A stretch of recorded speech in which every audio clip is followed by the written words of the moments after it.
चौथे दिन वो कोशिश करता है लेकिन हड्डी काटना मुमकिन नहीं होता।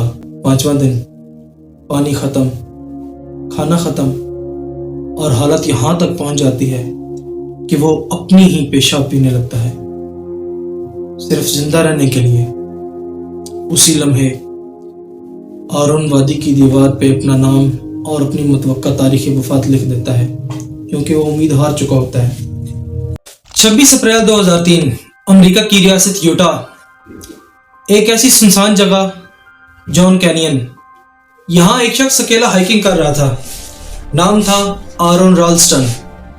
अब एक बात समझ लें, यह जगह इतनी वीरान है कि अगर यहाँ कोई फंस जाता है तो मदद मिलना तकरीबन नामुमकिन हो जाता है। और बिल्कुल यही इसके साथ होने वाला था। जब आरोन एक तंग वादी के अंदर उतर रहा था तो एक बहुत बड़ा पत्थर तकरीबन 800 पाउंड वजनी अचानक अपनी जगह से हिलता है और सीधा इसके हाथ पर आ गिरता है। उसका दायां बाजू वादी की दीवार के साथ बुरी तरह फंस जाता है। अब सूरत हाल को समझें, ना फोन, ना कोई दोस्त और ना ही किसी को पता है कि वो यहां आया है। यानी मुकम्मल तौर पर दुनिया से कट चुका था। पहला दिन आरोन मुसलसल कोशिश करता है अपना हाथ निकालने की, लेकिन पत्थर इतना भारी होता है कि जरा सा भी नहीं हिलता। दूसरा दिन पानी कम होने लगता है और जिस्म की तवानाई भी। तीसरा दिन जिस्म में पानी की कमी शुरू हो जाती है, कमजोरी बढ़ती जाती है और उम्मीद आहिस्ता आहिस्ता खत्म होने लगती है। यहाँ एक अहम मौजू आता है।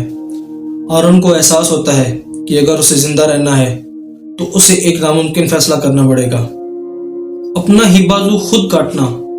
सोचें, क्या आप ऐसा कर सकते हैं? लेकिन अब मसला यह था कि उसके पास कोई भी मुनासिब औजार भी नहीं था, सिर्फ एक सस्ता सा मल्टी टूल जिसकी छुरी भी बंद थी। चौथे दिन वो कोशिश करता है लेकिन हड्डी काटना मुमकिन नहीं होता। पांचवां दिन पानी खत्म, खाना खत्म और हालत यहां तक पहुंच जाती है कि वो अपनी ही पेशाब पीने लगता है सिर्फ जिंदा रहने के लिए। उसी लम्हे आरोन वादी की दीवार पे अपना नाम और अपनी मुतवक्का तारीख़ वफ़ात लिख देता है क्योंकि वो उम्मीद हार चुका होता है और अपने घर वालों के लिए आखिरी वीडियो रिकॉर्ड करता है। उसे यकीन हो जाता है कि ये उसकी आखिरी रात है, लेकिन फिर कुछ अजीब होता है। जैसे ही वो सोता है उसे ख्वाब में एक मंजर नजर आता है। वो खुद को मुस्तकबिल में देखता है, एक छोटे बच्चे के साथ खेलते हुए, मगर एक बाजू के बगैर। और यही लम्हा उसकी सोच बदल देता है। उसे यकीन हो जाता है कि वो जिंदा बच सकता है। छठे दिन आरोन एक नया तरीका सोचता है।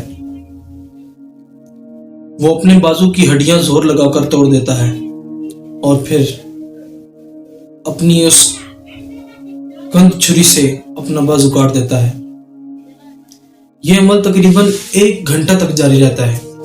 दर्द नाकाबिले बर्दाश्त होता है, लेकिन आखिरकार वो आज़ाद हो जाता है। आज़ाद होने के बाद उसे वादी से बाहर चढ़ना पड़ता है, फिर 65 फुट नीचे उतरना पड़ता है और उसके बाद तकरीबन 8 मील पैदल चलना पड़ता है, वो भी एक बाजू के बगैर और शदीद कमजोरी के साथ। 6 मील चलने के बाद आखिरकार उसे एक सेहती खानदान मिलता है जो उसे पानी देता है। वो फौरन मदद के लिए कॉल करता है और फिर एक हेलीकॉप्टर आता है और आरोन की जान बच जाती है। डॉक्टर्स के मुताबिक अगर वो बाजू उस वक्त से पहले काट देता तो ज्यादा खून बहने से वो मर जाता, और अगर देर करता तो वादी में मुर्दा पाया जाता। यानी उसका फैसला बिल्कुल सही वक्त पर हुआ।